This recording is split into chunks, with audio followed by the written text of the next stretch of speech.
Welcome back to the PCOS Belly Fat Workout. This is my third and final workout in this series. Today we'll be focusing on core, glutes, and chest. Let's find an open space and get started. Let's start with our standing oblique crunch. Gently place your fingertips behind your head and stand with your feet more than shoulder width apart. Exhale as you rotate your elbow down towards your knee and back up. You want to feel the side of your abdominal muscles contract as you lift your knee and gently bring it towards your elbow.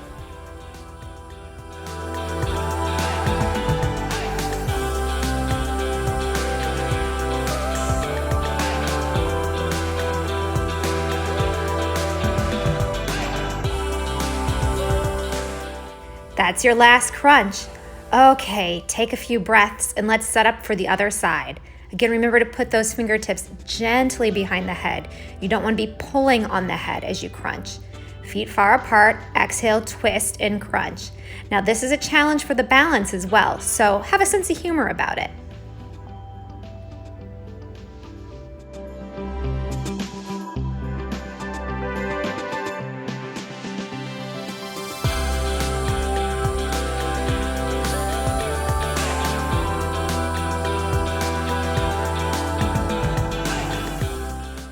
Nice job. One more crunch, and let's set up for the front plank. Come down to a plank on your forearms and toes. Position your elbows just below your shoulders and stretch out your legs so that you're up on your toes. Exhale and contract into your deep core muscles. You'll feel almost every muscle of your body contracting in this position, but in particular the core, deep below, underneath your belly button, almost in your pelvic floor. Now, you want to make sure that you're not sagging your hips so that you're arching your back or sticking your booty up to the sky and taking the work off of the abs and putting it onto the shoulders. Try to keep those hips just about level with the shoulders. And you're finished with core work. Time to move on to strength training. For the hip thrust, you'll need a workout bench, or in a pinch, you could use an ottoman or your sofa. Sit in front of your workout bench and lean your back against the bench so that your shoulder blades are across the front of the bench and your arms are resting on top.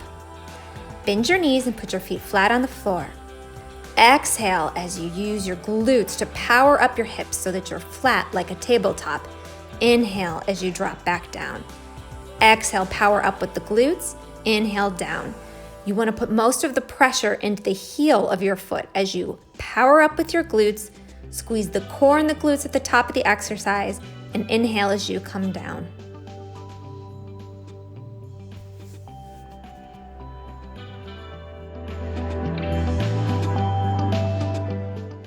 Just two more and we'll move on to good old-fashioned push-ups.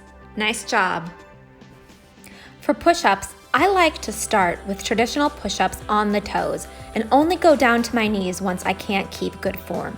Start by putting the wrists directly below the shoulders. Inhale as you drop your weight down toward the floor and exhale as you press back up.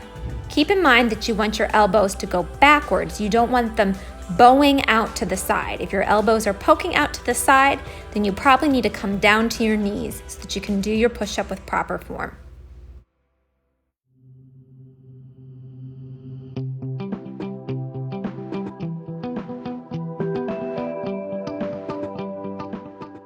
Just one more push-up and we're done with this set. Awesome work. That was tough, but you did it. Set up for the single leg hip bridge by lying flat on your back, knees bent and feet flat on the floor. Bring your right leg up so that your knee is just above your hip socket. Press into the left foot as you exhale, brace in the core, squeeze the booty, and raise the hips up off the ground. Now this movement comes solely from the hips and the glutes. Don't use your arms to press into the mat. Exhale, squeeze in the glutes. Inhale, come down. If you find that single leg hip bridges are too difficult for you, feel free to put your foot down and do a regular hip bridge with both feet on the floor. Let's do one more hip bridge before we switch legs.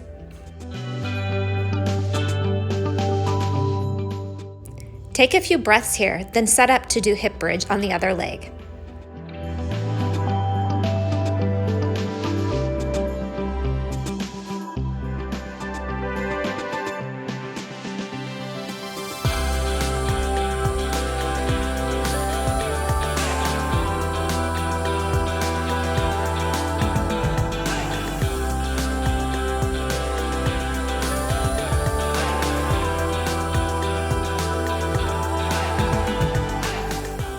I hope your booty's feeling the burn now. One more hip bridge and we'll set up for our tricep push-up.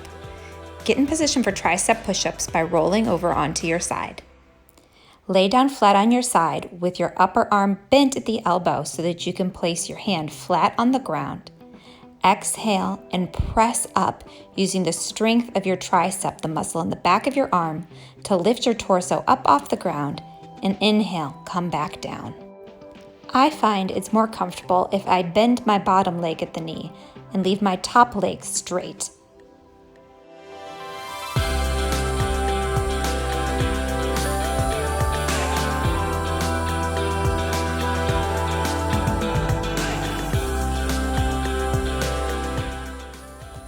Let's do just one more rep, then we'll flip over and set up to do tricep push-ups on the other arm.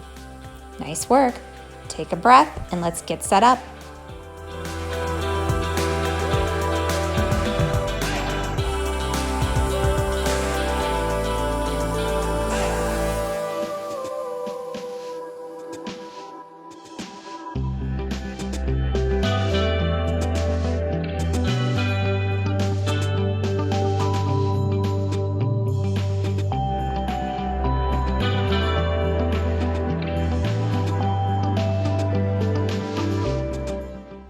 One more rep to go. I know this is a tough exercise, but it's great for toning the back of the arms.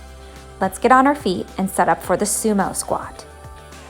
Stand with your feet shoulder width apart, turn your toes out slightly, and position your shoulders over your hips so that you have good posture. Inhale as you squat down.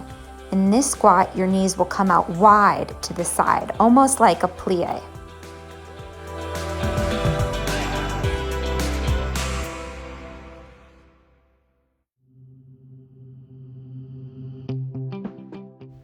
Take a look at this exercise from the side.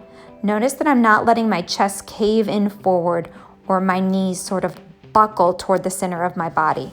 I'm using my glutes, squeezing tight and driving my knees out to the side as I squat down low and come back up. Nice job. Let's get back down on the ground and set up for our final exercise, hip abduction. Lay down on your side and support your head with your bottom hand. Place your top hand on your hip so you can pay special attention to your glutes. Exhale as you raise your straight leg up and back down. Place your hand on those glutes so you can feel them tightening before you even raise your leg. So squeeze the glute, lift the leg. Don't let your hips roll backwards. Instead, keep the top hip stacked directly above the bottom hip.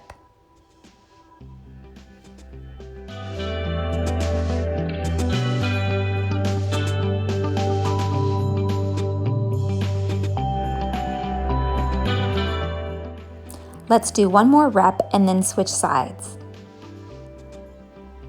This classic Jane Fonda style exercise might seem a little out of date, but nothing could be further from the truth. It's a fantastic exercise for strengthening the glute minimus and medius. Strengthening these muscles is important not only for having a shapely booty, but can also prevent problems like lower back pain.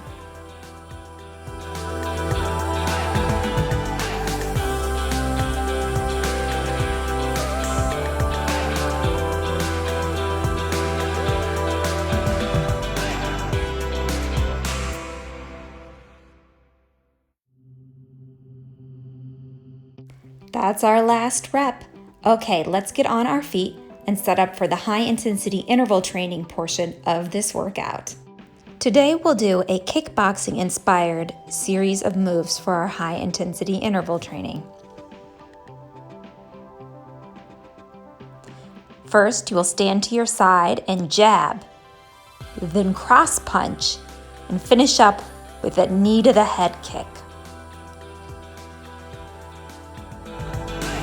This is the last one I'll do in slow motion before we take it to full speed. Let's go. You've got this. Give it all you got.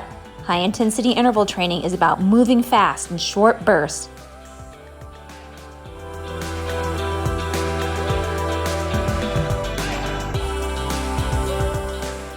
Last one. There we go. Let's take a quick break and set up on the other side.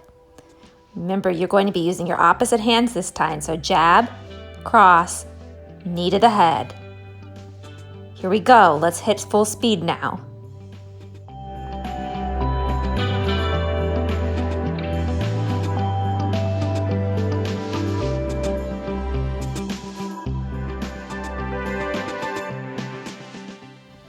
One more. Jab, cross, knee. Let's switch sides. Jab, cross, knee. Here we go. One more time in slow motion. Jab, cross, knee. You've got the idea. Let's pick up the pace.